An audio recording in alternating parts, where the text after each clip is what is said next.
Greetings. Welcome to Black Rose of Art.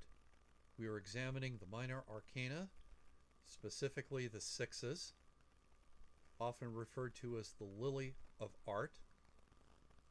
And this is copyright 2021, March 1st, by Daijobukuma Productions. So to start with 6, let's start with what we know. We know that 6 is a combination of either 2 plus 4, 1 plus 5, or 3 plus 3. So in essence, we have 4 of order combined with 2 of wisdom. And so those 2 points are above and below. Then we have 1 plus 5. Labor, sometimes thought of as strife, but it's actually struggle. The struggle to live and achieve what it is you want to do in this material world, combined with the individual. 1 can also be considered the seed or the spiritual point.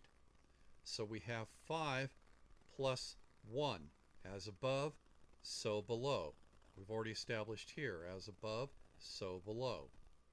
If we take this and turn it 90 degrees, we have as without, so within. We can find elements of that in this as well, but that's beyond the scope of this video. But the emphasis I really want to explore right now is this one. 3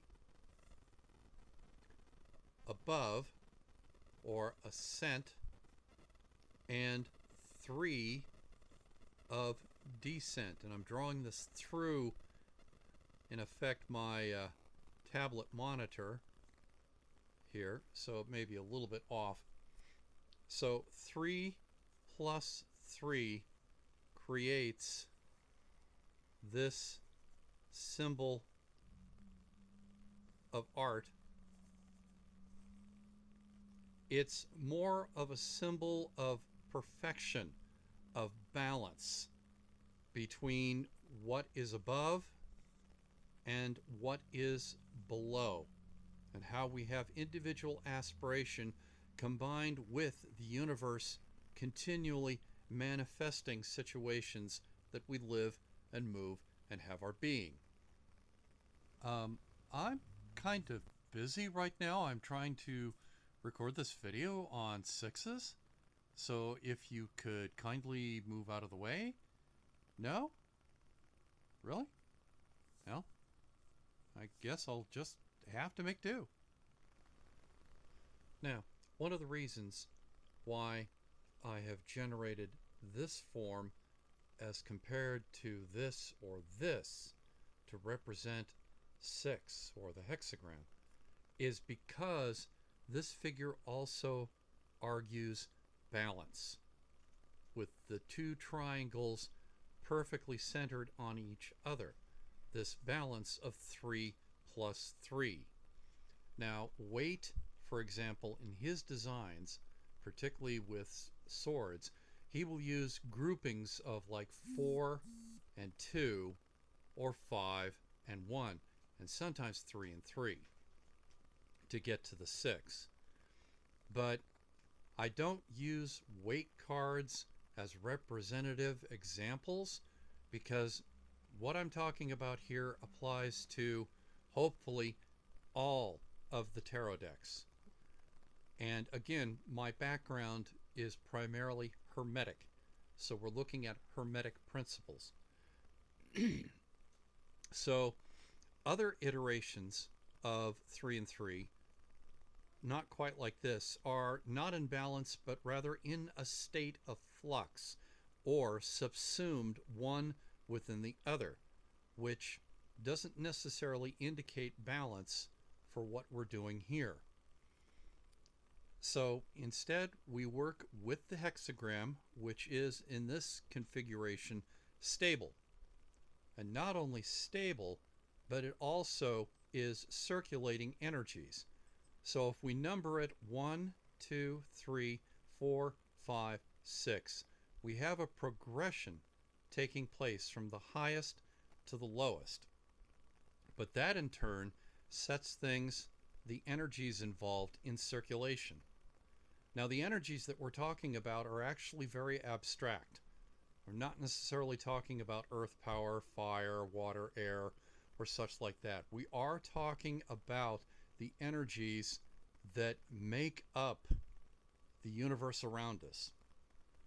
So we're speaking of them in general. This circulation, we have the upward ascension, which is 4 and 5. Those add up to 10, or realm. So this is the spiritual realm that we live and move and have our being in.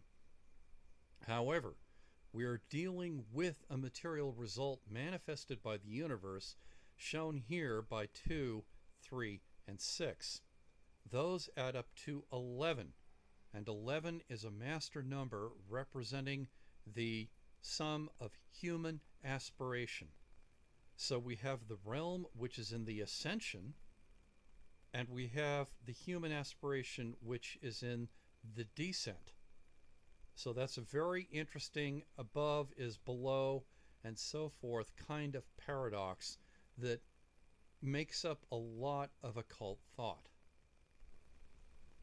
So we're dealing with the Minor Arcana, and we have 6 so far, with 6 occupying the bottom position here. And if we, therefore, 6 from 10 leaves us 4. And so we have the 4 remaining points here. So yes, this is dealing with the Kabbalah and the Tree of Life, but I promise not to go too heavily into that. I have no problem with the Kabbalah. I've studied it like 30 years and such, but Kabbalah is not the sum total of the tarot. And what I want to talk about are Hermetic principles that are true to all the tarots, and you don't necessarily need to study the Kabbalah to understand it. But in this case, it does help here to look at the higher world and the lower world. The higher world is in balance. The lower world has a balance, but it's a slightly different balance. Here, everything is balanced and circulates freely. But down here, everything is existing in a state of tension. Balance is achieved mostly through opposition. Here, balance is achieved mostly through sympathy. Sympathy, contagion, opposition sort of thing. So that leaves, therefore, 7, 8, 9, and 10 as the lower world. So we have the upper world, which quite frankly exists mostly as concepts.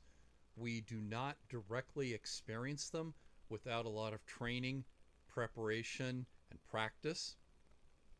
And we have the lower world here, where basically 6 almost acts like a gateway or a balance point between the upper world and the lower. This is, in effect, the highest level that we can sense, that we can appreciate with our senses.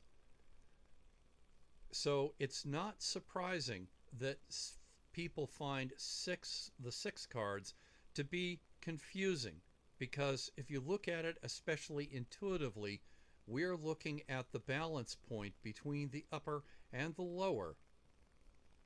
And there are